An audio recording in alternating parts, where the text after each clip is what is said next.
good day to you. Welcome to Herman Manyora's channel. My name is Jadiel. Kabiro. It is budget day, a day where we get to know how we'll be living in this country within the next year. My name is Jadiel Kabiro. I'm joined by Herman Manyora. Sir, how are you? Welcome on set. I'm okay, Jad. What's your feeling about the budgets? Well, the same thing. Same thing? When I was growing up, it used to be a very exciting day. Yeah. Because there was a part of the budget where there were surprises. Prices, increase in petrol, what? It was a surprise. Then we changed that. I think that was interesting. This one is dull. It's the same thing. Same thing. Nothing. Actually, we knew the figures even before he came to speak. But it's even nothing. There is no innovation. There's no creativity. It is just a flat document. That has no... Currently, we're playing at 3.3 trillion, 4.8 even if they put it at 10, it will be nothing. More. It will be nothing. Is this going to cost Kenyans more than we thought this year would be for us, financial year? Of course, you will keep dipping into your pocket because cost of living will continue going up. There's nothing to mitigate that. Suffering will continue being there, nothing to mitigate in the budget. Taxes, you'll continue to experience high taxation as usual. Nobody has suggested anything to the contrary. So there's nothing to celebrate. When you look at it, the big question was, how are we going to deal with the cost of living that we are currently experiencing? When you look at fuel, when you look at food prices, the big question is now we are also dealing with debt. Has Ukur Yatani dealt with some of these questions that Kenyans had? And do you feel like we're going to have a better financial year? No.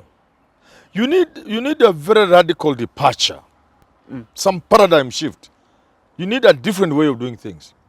You need, for example, to say, I'm happy to announce to Parliament and to the country indeed that our mission sent to blah, blah, blah has come up with the debt restructuring, which means instead of us spending 1.3 trillion, as indeed he's going to spend, you know, they say 900, 800, but those are interests. They hide the principle. So about 1.2, 1.3. We are going to be spending 400 million, billion, instead of 1 point something trillion. And this is the implication of that. We have released this amount of money because of that. Now we can concentrate on this.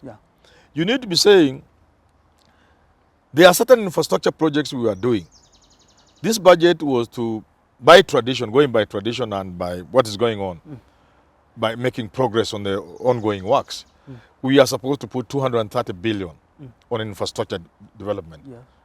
Lucky enough, in order to mitigate the suffering of Kenyans, we are only putting there 50 billion. One, we are pending and suspending certain projects. We have talked with the contractors so that they don't sue us. Two, we have brought in private partnerships to do just like the expressway. You see, that is creative. That's radical thinking, you know? Then the money we are freeing, we are pumping 10% into agriculture. You see? You don't say you are giving 2.7 billion to mitigate. What are you talking about? Then you proceed to give 20 billion for useless things. Finally, Kenyans are going to finance this budget through the nose. Because if you borrow, because this budget has a deficit of over 800 billion, which you must borrow that. And assuming even you collect what you want, 2 point something trillion, 2.1, 2.3, about 2.3. If you don't collect it, then the deficit will be much higher. If other things like COVID would come on board and the dollar fluctuation, then it will be a much higher you are borrowing. So if Kenyans are going, you say, instead of Kenyans having to finance, to borrow and pay heavily, let's not engage in certain things. Now, I'm not an economist. I'm not even a man of figures. I'm a man of words. In simplicity. Yes. But if you give me that budget, right here, I can pluck out and throw away into the forest over 1 trillion shillings that need not be in that budget. For now, there are many things. Based on expenditure, based on what? You're trying to put this money here for this category of people. We shall put that money there when we have the money. Now we don't have. How much billions for environment and afforestation? No. There are forest guards to guard our forests. You get what I'm saying? Yeah. There are police to prosecute people who are burning charcoal Yeah. and carrying endangered species. Forests regenerate. You don't need to put money in the mouth to plant trees, for example. You just need to make sure nobody goes there. If you have a home of yours, beautiful home, on half an acre or a quarter an acre, or you are in Karen, then you go to America for green card, then you say nobody's coming to stay here. Then you seal the gate, then you come back after 10 years. What do you find? Bush. Forests. Yeah. Birds will have planted, brought seeds, and trees will have grown. So I'm saying some things look desirable.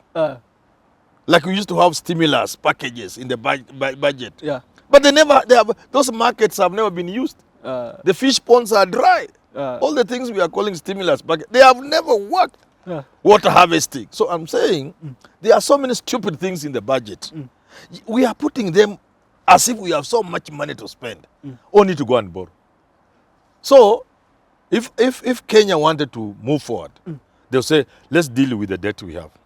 Let's not borrow more for this budget. Let's not finance anything in this budget using debt. That 1 trillion, just go to the budget. I'm telling you, there are things, because once you have salaries and the money of the counties, and then you negotiate debts, so that instead of 1 trillion or thereabouts, you bring it down like 600 billion. You can finance your budget without borrowing. So you're saying we shouldn't have a budget with a deficit? No. That's what you're saying? No, this country cannot afford that. Then they will see.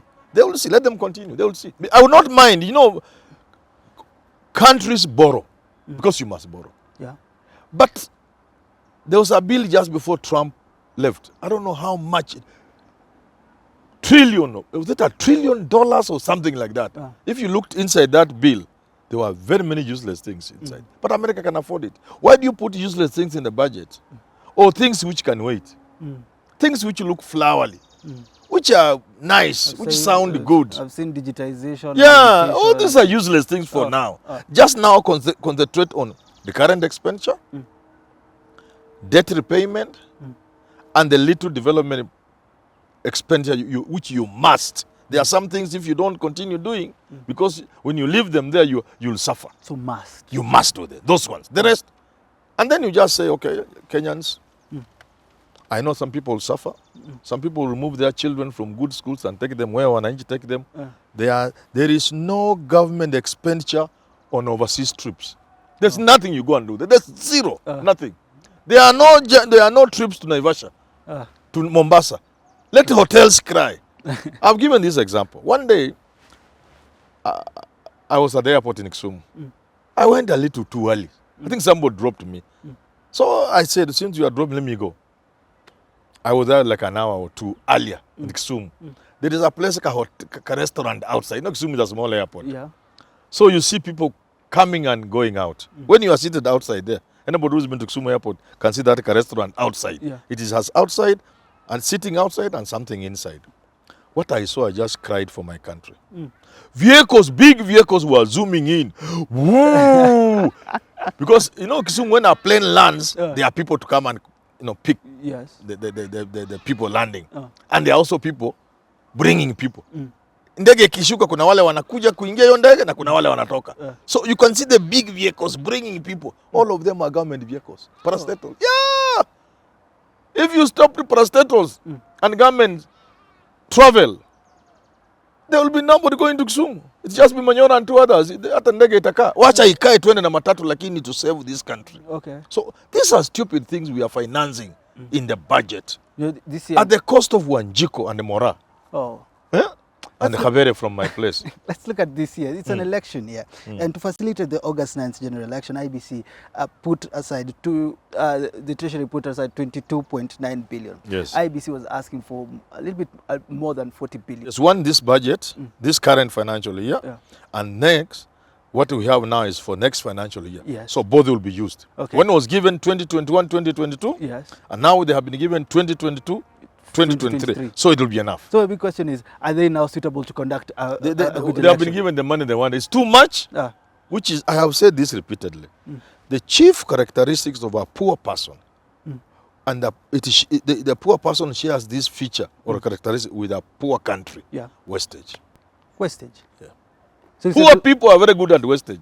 Yes. So you're saying Yes. they'll get more than they did, Of and then course. they will waste it all. Well, this money, ABC is getting more money than it requires. Ours is the second most expensive election in the world, I think. Oh, Yeah. but I if think they- I think we are either number 2 or number 3 in terms of cost. Oh. Nobody compares to us. We are foolish. We are wasteful. IBC can do with a quarter of its budget. A quarter. A quarter. And even that will be on the higher Some side. would say if you don't give them what they want, then they will delay in What? doing things, and then the Sack election. them, let them go home. Ken them. Chapa hao kipoko. Chapa Chebukati. Because tusipochapa hawa watu tutachapwa na njaa. No, let's Kenyans just laugh and play. We are getting to a point where people will not have food in this country. That's the time we will know we were joking. I sympathize with rich people in this country. I sympathize with leaders. And I keep asking leaders, if you love your children, don't love Kenya. Because you are not capable of loving this country. That you live to Manyora. If you love this country and you stay in Lavington, I keep saying, somebody's asking Manyora, what do you have against Lavington? Lavington. I have nothing. I also admire. I wish I was in Karen. Yeah. Many people think when they see me boarding, kuja huku wanasema, nenda Karen. They don't know. I don't even have anything. But what I'm saying is this. If you love yourself and you love your children, Yeah. and you love your grandchildren, and you want to ensure they live the life you are living, they continue staying in Lavington and Karen, be mindful of some of these things you are doing.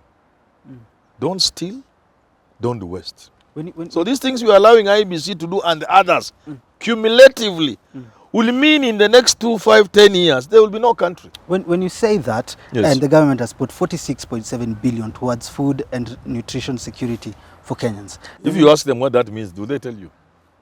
Huh? Well, if you ask the person who put it there, Yeah. food and And nutrition. nutrition. If you ask him, will he tell you? We've seen so many features of Kenyans dying of drought. Will he tell you what that means? He will not tell you. These are useless. And people budget corruption. They do what we call padding. You put things within the budget which you know you'll follow later and eat. Let me tell you, if you want food security, if you want people to have food, when I was growing up time I was a UT, Yeah. that would put it up to early 80s or something like that. We had extension workers.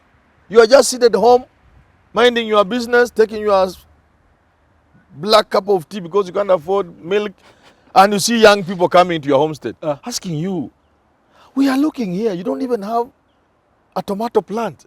Hata sukuma wiki huna.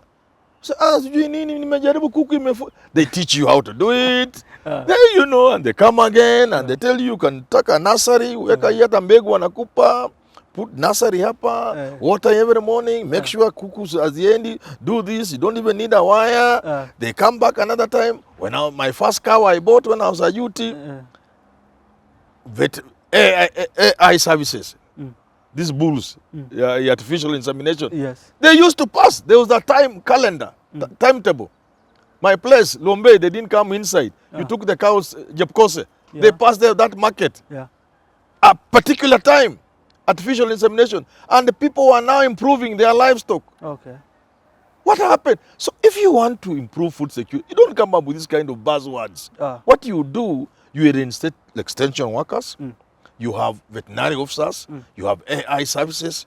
You know, you pump money into agriculture. You make sure you have pumped money into agriculture so that not everybody is rushing to Nairobi. So that somebody can stay in my village in Luombe and plant cowpeas and take to Kisumu and still live like a human being.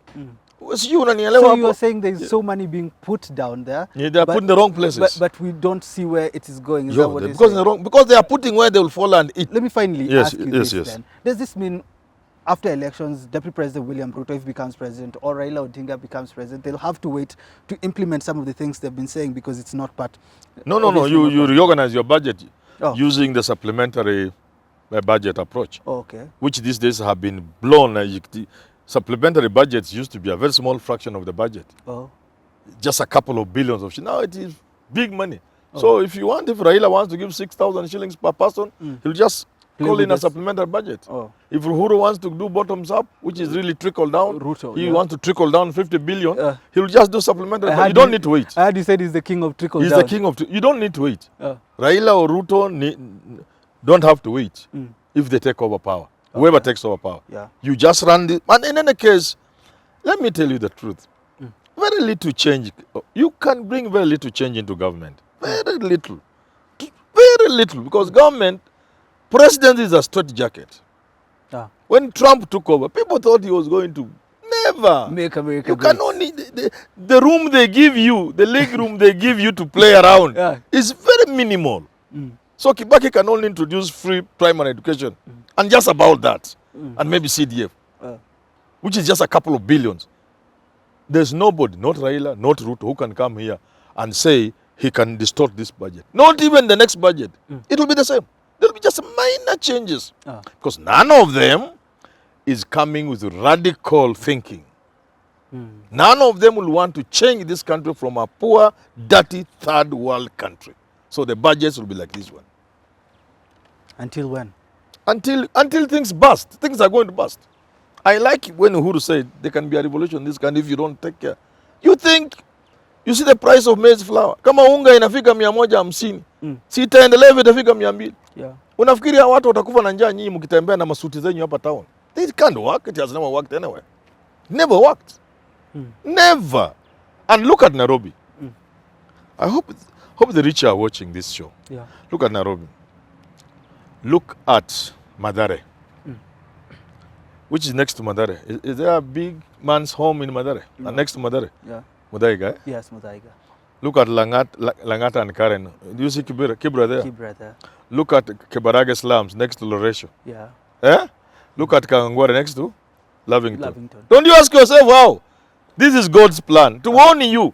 Please, make sure these people who are in Kibira, they don't want to come to stay in Langata.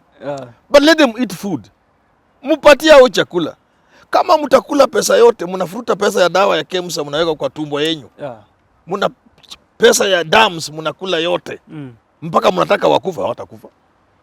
Hawawezi kubali kukufa. No, history has always shown that never happens. You push people to the wall, they say enough is enough. Nishaigana nisha. Nishaigana. Do have these conversations again. You've made me speak Kikuyu. Sikuwa najua.